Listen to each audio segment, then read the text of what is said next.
race that ended way before its end, a dream that was broken. The finest of the 2023-24 season, the finest from the 76ers, the 2022-23 MVP, Joel Embiid was having the greatest season of his NBA career, until it all came to a stop. Yes, you heard that right. We might not be seeing Joel for the rest of this season. He's on the brink of being disqualified from the MVP race. Last Thursday, they haven't won a game since then. How long is Joel out? They say a month. They say they're gonna check him in a month. How many games is that, underdog? 12, 13? At least. The Philadelphia 76ers feel lost. But how did it all unfold? The injury? The backlash from the fans, or Adam Silver's 65-game rule? Stick to your seats because this video is gonna blow your minds. Damn. Authoring an all-time performance here in South Philly.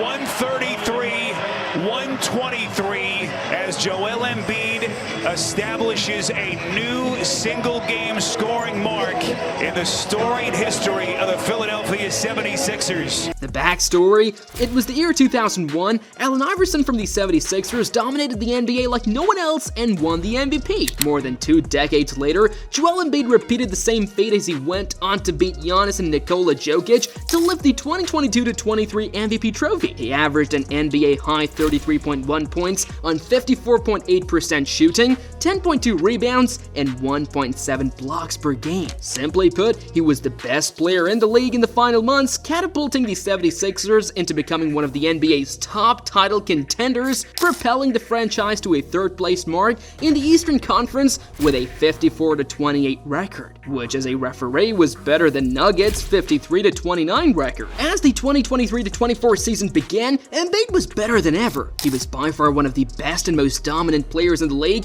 having 3 50-point games and 9 40-point games. But the best of the lot came on January 22nd as he destroyed Wembanyama and the Spurs after a 70-point game. My man is the NBA's leading scorer, averaging a career best of 35.3 points, 11.3 rebounds, and 5.7 assists per game. This year, Embiid wasn't just aiming for the MVP, he was eyeing the biggest achievement of his career, the NBA championship. But unfortunately, things took a very dark turn when he banged his knee and fell on the floor while facing the Pacers. This was the beginning of the end. Damn, this line was too dramatic, huh? Joel's knee was hurt, but he wasn't resting and neither was he named in the injury report, which meant that after a long wait of 4 years, he was ready to take on his main MVP contender Nikola Jokic in the Ball Arena. The game was nationally televised and many fans were looking forward to the contest between the two top MVP choices. Unfortunately, the rivalry week was spoiled when Tyrese Maxey and Tobias Harris were ruled out,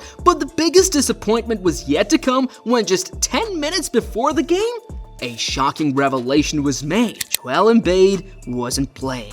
Jeez. So much wait for the clash of the Titans, and Embiid pulls out at the last moment? The fans were furious. During pauses in the national anthem, the audience left the defending MVP here at unleashing comments into the dark silence such as, "Embiid is a coward," and one guy even brought a poster. Damn, honestly, he deserved it. Then Embiid missed the next game against the Trailblazers too. The fans were absolutely brutal. They were not ready to trust the process. They called him soft.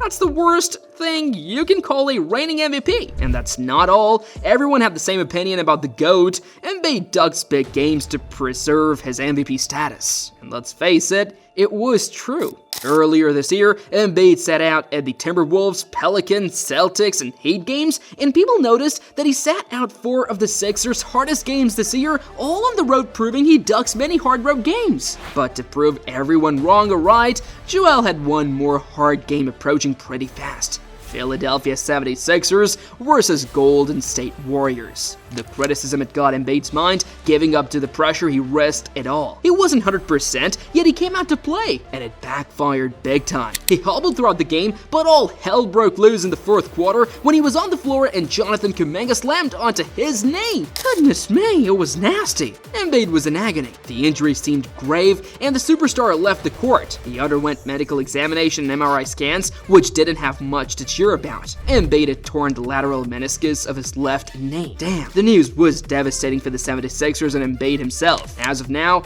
not only has it jeopardized his position to win the MVP, but it has also put the 76ers in a very tough situation. He's already missed 13 games this season, and after 4 more games, he will be out of the MVP contention. Jeez, this is heartbreaking, because he was playing so well, leading the MVP race and being so dominant in the first half, that at one moment it felt that Joel was getting away with 2 back-to-back MVPs, but unfortunately, the injury happened. Perhaps even if he were not injured, it would have been a tough ask to play in 65 games at least, because only twice in his career has Embiid played more than 65 games. In fact, he won the MVP after starring in just 66 games, the lowest tally since 1980. Every other MVP has played 70 or more games. Damn. Now at the same time, playing without Joel, the Philadelphia 76ers have a poor record of 4-9, which is quite concerning. So if you look into the options, what choice does Joel have right now? Star baller has 2 options to consider.